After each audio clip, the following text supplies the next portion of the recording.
and very powerful presentation, Tyrus, bringing in Gloria and some of the other experts on the ground. One of the guys actually said that if you're denying it's a crisis on the border, not only are you being dishonest, you're being dishonest with malice. Yeah, malice is always a great word when it's used properly, but there's something about feet on the ground. People are actually living in the moment, and I think what was starting to go kind of south, I think the president was kind of getting at a loss for words there when he brought Gloria in. Phenomenal job, Gloria, out there, but people can feel that, they understand that, and you take the politics out and you go with the facts and what's going on there. That was bipartisan, straight up, this is how it is, this is how we're dealing with it, and that's what the American people need to see. So that was great information, and if you had issues, if you were just listening to the stuff going on in Washington, after seeing that interview, you would start thinking, you know what, maybe there is something going on that's not just hyperbole and division. So that was a wonderful interview. Your PR blood was boiling, Dan. I was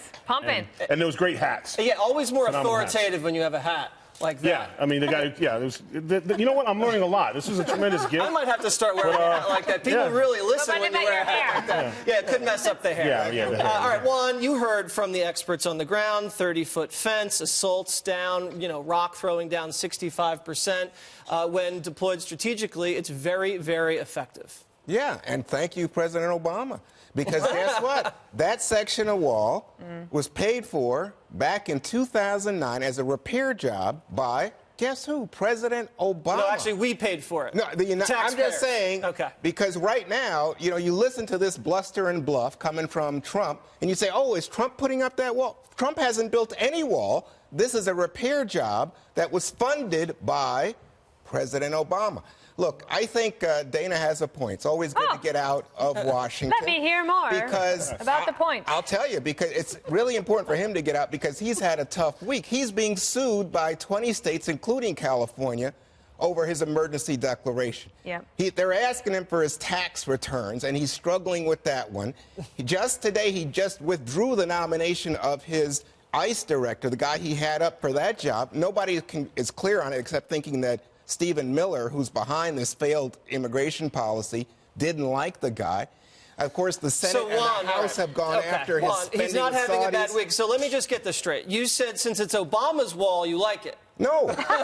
No, what I said was, no, because you guys focused on the idea that you had security people. They're saying, before this wall was here, we had a problem. Well, guess what? That's before the wall was there years ago so and you're being saying repaired by work. Obama. Is that what you're saying? The wall work in when that Obama section. We don't need a sea to shining sea wall, except in your imagination. No, I agree. We don't need it all the way, but we need it strategically, right?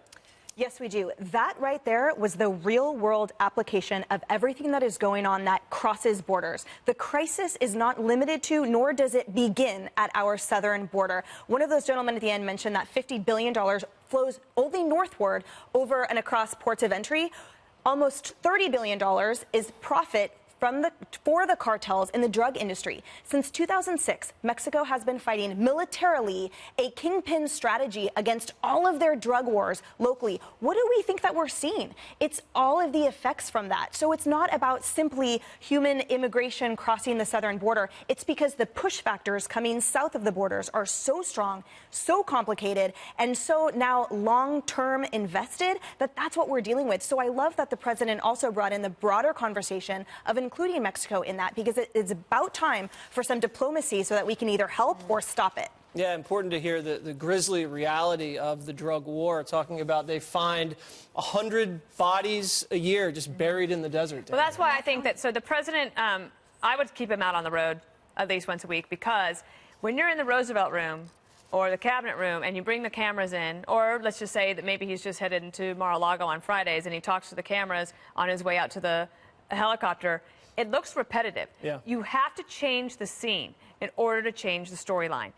I also think that every day this week he's had a different position on Mexico. There was going to be closing the border, then they're not closing the border. Then we're thinking about tariffs, but maybe not for a year. But maybe, now today he is praising the Mexican president, which maybe that actually works in terms of getting the Mexican president to do more. But I would do this. We all know that the answer to all of these problems resides in Congress. Right. So I would focus like a laser beam on Congress, but make them follow you. Get out there, get on the border, or wherever, if you talk about health care, wherever it's going to be, don't do it from the Roosevelt Room, because it is not effective. Now, do you think this is going to be a game changer, like Dana said, to get out on the road, change the optics, and force maybe one of these Democrat congressmen or senators to go visit and hear from the experts? Again, I'll go back to Gloria. Phenomenal job. It changed the conversation. Yep. It went from Juan's expression was like, here we go again, to, you know what is she talking about? Well, it's interesting. And that's important to what we need. And here's the thing about the flip-flopping of the story every day. I'm going to get his back a little bit on this one, because I think you're saying, and this I would say this Jesse Waters' hair is off to the right and I don't like it. Sir, it's actually off to the left. Maybe we should change it. The next day, it's actually off to the left. So he's listening to his people, where he's often criticized for not. He'll say something and go, actually, Mr. President, if we close the border, our economy is going to be in big trouble. So the next day, like, okay, you got a year. So I'm actually okay with that, because he's known for going off the cuff. He's known for getting a little emotional and saying, well, guess what, we're going to do this. And he's listening to his experts. So My let's point not on be. that is that it takes the focus off of Congress. Yeah. Well, that's what they want. Because no one at this table's got a Congress T-shirt. I wonder who politicized this issue in the first place. I think it's Obama. Donald Trump who said Mexico was going to pay for this. But let me just stop for a second. Forget that for a second.